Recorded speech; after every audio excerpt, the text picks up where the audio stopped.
जय श्री राम। जय कुंडलिनी माता। ध्यान योग से मूलाधार चक्र का जगाना और कुंडली का जगाना, ये प्राचीन पद्धति बता रहा हूँ। ये हमारा मूलाधार चक्र है जो चंचू प्रदेश में स्थित है। हमें सबसे पहले स्नान करके शुद्ध होकर के बैठ जाना चाहिए और अपने सामने थाली के अंदर जो है पाटे के ऊपर लाल वस्त्र बिछा करके थाली के अंदर मूलाधार चक्र और स्वाधिष्ठान चक्र को स्थापित कर देना चाहिए। फिर उनको प्राण प्रतिष्ठित करके अपने शरीर को तो शुद्ध कर दिया, स्नान कर शुद्ध वस्त्र पहनना, आसन बिछाना, पहले कुशासन, उसके बाद में जो है ऊन का आसन, उसके ऊपर रेशम का आसन और बिछाना। जल तत्व रखना, 5 तत्व जो है वो जिसमें थाली में रखना और ध्यानस्थ बैठ गए तो भाई सबसे बड़ी बात है, जब ध्यान लगाना है किसी चीज का, मूलाधार चक्र को जगाने के लिए, कुंडली को जगाने के लिए, तो मन को एकाग्र करना बहुत जरूरी है। यह मन बड़ा चंचल है, भाग जाता है। इसको एकाग्र करने की विधि है, सारे शरीर को तनाव रहित करना पड़ता है। यह पूरा शरीर जो तनाव से भरा हुआ, इसको जो है तनाव रहित करना पड़ता है। उसकी विधि यह है, शवासन जिसे कहते हैं, इसकी विधि है। अब आप ध्यान में बैठ जाए, बस बैठ गए ध्यान में, हिलना नहीं है बिल्कुल ही और बोलना भी नहीं है। मन में भावना करनी, केवल मन में भावना, भावना से चेतन हो जाए, एकाग्र हो जाएगा। क्या भावना करेगी? देखो मैं आंखें बंद करता हूँ, देखो मन में भावना करता हूँ। बोलना आपके लिए तो बोलना जरूरी है कि मेरा शरीर, मस्तिष्क तनाव रहित हो जाए, मेरा छोटा मस्तिष्क तनाव रहित हो जाए, मेरी ललाट, मेरा नाक, मेरे कपोल, मेरे होंठ, मेरे धनपंक्तियाँ, मेरे जिह्वाग्र, मेरा तालु, ये सब तनाव मुक्त हो जाए। मेरा कंध, मेरी ठोड़ी और मेरा कपूरिका, मणिबंध, अंगुली हाथ की, नख नखाग्र तक तनाव रहित हो जाए। मेरी छाती पीठ तनाव रहित हो जाए। मेरे अग्नाशय, पक्वाशय तनाव रहित, हृदय और फेफड़े तनाव रहित हो जाए। मेरा जंघाएं, मेरे गोडे, मेरे पिंडलियाँ, ये सब तनाव रहित हो जाए।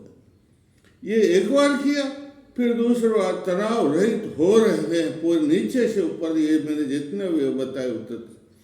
फिर तीसरा भाव, ये बिल्कुल तनाव रहित, ये जो मैंने जितने अंग बताए हैं ये सब तनाव रहित हो गए। क्या हो गए?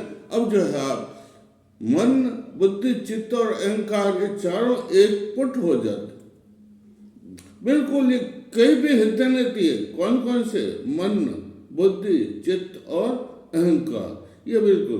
अब आपके सामने आके बंद कर लीजिए और मूलाधार का चक्र आपके सामने स्पष्ट होगा। धीरे धीरे मेरे आंखों के सामने, मेरी दृष्टिपथ पर मूलाधार का चित्र उभर रहा है। इसमें 4 पंखुड़ियाँ हैं। इस कमल, मूलाधार के कमल में 4 पंखुड़ियाँ हैं, वम, सम, सम, हम। और इसके जो है मूलाधार का जो है पृथ्वी तत्व, कौन से 4 पंखुड़ियाँ हैं और इसके अंदर लम बीज है और इसके अंदर जो है 4 पंखुड़ियाँ स्वर्ण की है। और फिर ये देखो मेरा ये भूमि तत्व, ये 4 कोण स्पष्ट दिख रहे हैं। 4 कोणों पर ऊपर 4 पंखुड़ियाँ है और ये स्वर्ण रंग का है पृथ्वी तत्व। इस पृथ्वी तत्व के अंदर जो है हमें ध्यान में हो, इस पृथ्वी तत्व के अंदर हमारे ये मूलाधार पृथ्वी तत्व है ना, पृथ्वी तत्व के अंदर जो पूर्व संस्कार हमने किए हैं, पूर्व जन्म हमने किए हैं, जिनका फल पाप पुण्य, पुण्य पाप रहित, पुण्य पाप सहित जितने भी कर्म फल है, ये सब मेरे उभर रहे हैं। और उभर करके क्या हो रहे हैं? ये बिल्कुल शुद्ध हो रहे हैं। अगर शुद्ध नहीं होते तो हमें कर्म फल भुगतना पड़ता। लेकिन ये संस्कार उभर शुद्ध हो रहे हैं। फिर मेरी दृष्टि पटल पर सफेद हाथी उभर रहा है, बोला धर्म। उस सफेद हाथी की 7 सूंडें स्फटिक के समान चमक रही है। ये 7 सूंडें जो है शक्ति का और भाव का केंद्र है। इस 7 सूंडों ने कर्मेंद्रिया और वशन, कर्मेंद्रिया और जो है ये इंद्रिय 11 प्रकार की इंद्रिया है ना, इनको वशीभूत कर लिया, नियंत्रित कर लिया है। अब हमारे इस ध्यान के पटल में ये जो हाथी है, ये इसका संदेश स्थल है। उस संदेश स्थल में मन है, वो देवराज इंद्र का मन स्वरूप है, शुद्ध स्वरूप है। अब इस हाथी की पीठ पर लंबीज, मूलाधार का लंबीज उभर रहा है और लंबीज उच्चारण ध्वनि मुझे स्पष्ट कानों में सुनाई दे रही है। लम कैसी ध्वनि? लम बीज की ध्वनि कानों में ये कैसे उभरती है? ये जीभ है, जीभ को तालू में लगा दो, बार बार आघात करना पड़ता है, उस आघात से ध्वनि उभर रही है। और इस ध्वनि के उभरने से मेरा ये मस्तिष्क, बड़ा मस्तिष्क, ये छोटा मस्तिष्क जो सारे शरीर को जो है चेतनामय करता है, वो चेतनामय हो गया है, स्पंदित हो रहा है मेरा ये दोनों चक्र। और उसके बाद में अब ध्यान करो, मेरे यहाँ पर इस हाथी की पीठ के ऊपर एक त्रिकोण उभर रहा है। उस त्रिकोण के अंदर जो है माँ, ये त्रिपुर कहलाता, मूलाधार को त्रिपुर भी कहते हैं और ये क्षेत्र त्रिपुर कहलाता।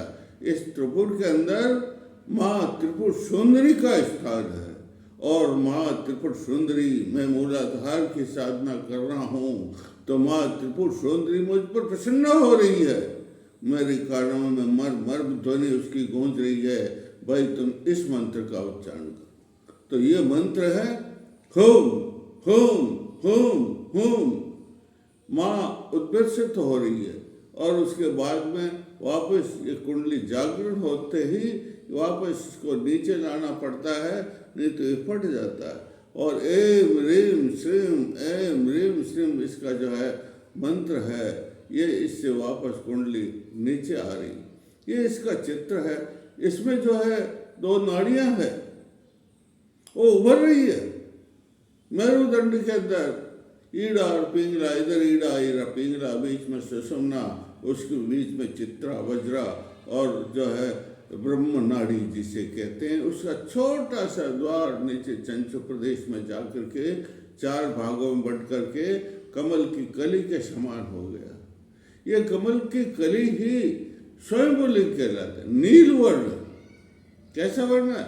नील वर्ण है। इसके ऊपर ही 3 लपेटे खा करके मातेश्वरी कुंडलनी 3.5 लपेटे खा करके मातेश्वरी कुंडली लिपटी हुई है और बिल्कुल शब्द है, लेकिन अब वो जाग रही। मैं ध्यान लगा रहा हूँ।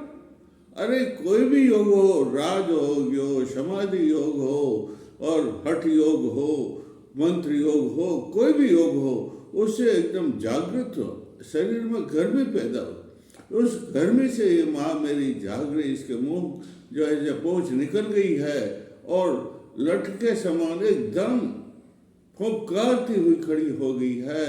और खड़ी होकर के क्या करी?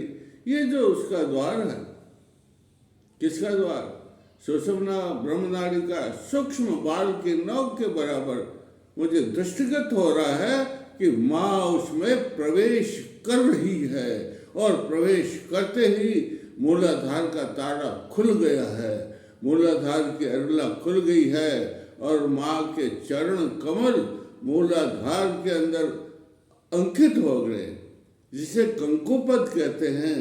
माँ के कंकुपद मूलाधार में अंकित हो गए हैं। इससे सारा क्षेत्र, ये नीचे का क्षेत्र है भाई, कौन सा? मूलाधार का क्षेत्र कौन सा नीचे का? ये नाभि के नीचे जितने भी है, यौन प्रजन संस्थान मलमूत्र गोडे पांव तक का पूरा क्षेत्र मूलाधार कहलाता। ये पूरा क्षेत्र प्रकंपित हो रहा है, बड़ा आनंदित हो रहा है, माँ मुझ पर प्रसन्न हो गई। कौन? यह मातेश्वरी है ना, इसको महामाया कहते हैं ना, इसको चिति शक्ति कहते हैं ना, ये चिदविलास भी कहते हैं। अरे माँ चिदविलास करने के लिए समुद्रित हो गई है, इससे मेरा चेतना का भंडार खुल गया और मेरा चेतना जो है एकदम समुद्रित हो गई ऊपर जाने के लिए, ब्रह्म चेतना जाके ब्रह्म से मिलने के लिए, परम शिव से मिलने के लिए माँ कुंडली परम प्रबुद्धित होकर के उद्यत मत बिल्कुल तैयार हो गई और धीरे धीरे आगे बढ़ने का प्रयास कर रही है।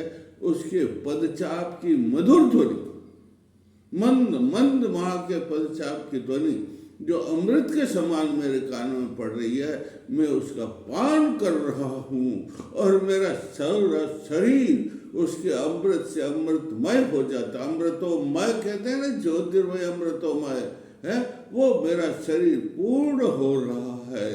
और उसके बाद में माता जब जागृत होती है तो उसके जो है मुझे प्रसन्न होकर के मुझे आशीर्वाद है, दृष्टिगत हो रहा, मेरी दृष्टि पर बिल्कुल स्पष्ट हो रहा, माँ मुझे आशीर्वाद दे रही है, तुम्हारी साधना, हे मेरे ममता, है मेरे बच्चे, हे हमारे दूध बच्चे, तेरी साधना सिद्ध हो रही, सफल हो रही है और तेरे अष्ट सिद्धियों को प्राप्त करने का जो मार्ग है वो खुल गया है। अब तुम्हें धीरे धीरे ज्यों ज्यों मैं आगे बढ़ूंगी त्यों त्यों जो है इस मूलाधार को पार करके ज्यों मैं आगे बढ़ूंगी त्यों त्यों तुझे सिद्ध शक्तियाँ, जितने भी सिद्धियाँ हैं इस संसार में, वो सिद्धियाँ धीरे धीरे प्राप्त हो जाएगी और तो अब योगीश्वर बनने वाला है। तो किसी प्रकार का कोई डरना मत।